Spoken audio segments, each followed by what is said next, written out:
नमस्कार मु संतोष कुमार साहू आपण खंडपड़ा खबर स्वागत जनाऊँगी। बर्तमान मु खंडपड़ा मुख्य बाईपास निकट अच्छी जो आमर विजु पट्टनायक बहुमुखी इंडोर स्टाडियम अच्छी ता सम्मुखें आपण मैंने देखु एठारे किभली ओपन बार साजी जगह तथा मधुआंगर आड्डास्थली ये जगह पहुँची देखो आपण मैंने एठारे केते संख्यारे पॉलीथिन जरी ठारू आरंभ कर यूज एंड थ्रो ग्लास एवं मद बोतल एठी पड़ी आपण मैंने देखते जुआड़े देखिए खाली मद बोतल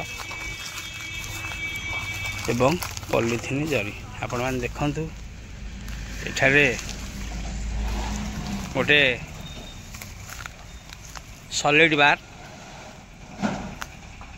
चली जार दृश्य आपण मैंने वीडियो माध्यम देखुं आपण मैंने देखंतु बहु संख्यार किभली खाली डिस्पोजल ग्लास ये जगह सहरर मुख्य बाईपास निकट होते एठारे खंडपड़ा पुलिस तरफ पेट्रोलिंग करा जाउछि एवं भ्यान बारंबार बुलुची किंतु आकु ठीक रे दृष्टि देउना जा फल आपण मैंने देखंतु दिन दिहिपर एठारे खोलारे मध्य पूरा फ्रीली मद पिउछंती आ टिके भी भय मध्य रहुनी लोक मानक मध्य जार उदाहरण आपण को वीडियो माध्यम मु देखाउछि।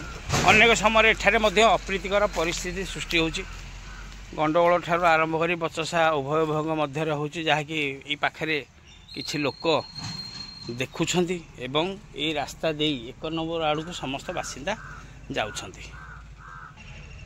सेई मानकर अभियोग किछि आसिला परे आमे जिते आसी देखिलु प्रकृत में एठारे असंख्य केवल मद बोतल एवं यूज एंड थ्रो ग्लास एठारे पड़ी आम देखा पाइलु। तेणु भिडियोटी पोस्ट करिवार अर्थ है जे मद पीऊँचे तार निश्चित अभ्यास परिवर्तन हम ना मद पिंतु मद आमर बिक्री होची मद किणिकी घरे भी पी पारती किंबा कौटी यहाँ गोटे भल कम नुहे एमती ओपनली पीवा कथा मो मतरे।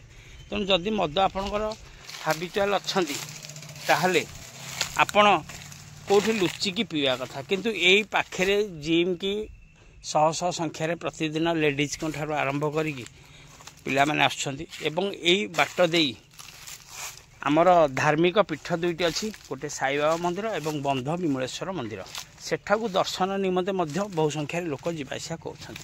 यही भली परिस्थिति जो उपजुची यह भक्तों मनरे हो किंबा स्थानीय बासिंदा मनरे किभली प्रभाव पकाउथुव आपण माने अनुमान करि पारथुबे। तेणु रास्ता दे ये मुख्य बाईपास रास्ता रे कंटिलो ठारू भुवनेश्वर एवं नयागढ़ को बहु संख्यार गाड़ी द्वारा लोक यातायात करुछंती।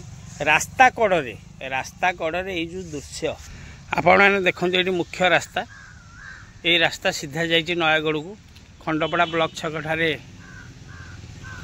मध्य रास्ता पहुँची एपटे प्रतिदिन आमर ब्लॉक ठार आरंभ कर नयागढ़ जावासा कर लोक मैंने देखूँ एबे भी यात्री मैंने निज गाड़ी माध्यम जावासा कर रास्ता पाखरे ये जो ओपन बार यह केते दूर ठीक दयाकोरी मतामत देवे। तेणु खंडपड़ा पुलिस विभाग को यही वीडियो माध्यम अनुरोध करुचे जे एथिप्रति स्वतंत्र दृष्टि दे किभली यही भली कार्यक्रम लोक मैंने निर्वृत्त रहिबे से पदक्षेप नवा दरकार। कारण युवपीढ़ी मैंने बर्तमान पथभ्रष्ट खंडपड़ा समस्त प्रकार निशा द्रव्य मिलूँ जार नजीर रोचे केते जनकर घर उजड़ी जाउछि केते जनकर शिक्षित पिला मध्य बेकार ही निशा कबल में पड़छंती। तेणु निश्चिंत रूपे एप्रति स्थानीय प्रशासन पक्षर दृढ़ पदक्षेप ना दरकार। तेणु भिडियोटी बाध्य ही मु पोस्ट करुच्ची। अन्य पक्षे देखा गले जदि खंडपड़ा पुलिस प्रशासन पक्षर एप्रति पदक्षेप नियाजिबो ताहले निश्चिंत रूपे ये सबू अटका जाई पारिबो। निश्चिंत रूपे किछि ना किछि प्रभाव पड़ो। तेणु देखा बाकी रहिला खंडपड़ा पुलिस विभाग तरफ एप्रति कि पदक्षेप निया जाउछि। रखुछि। नमस्कार।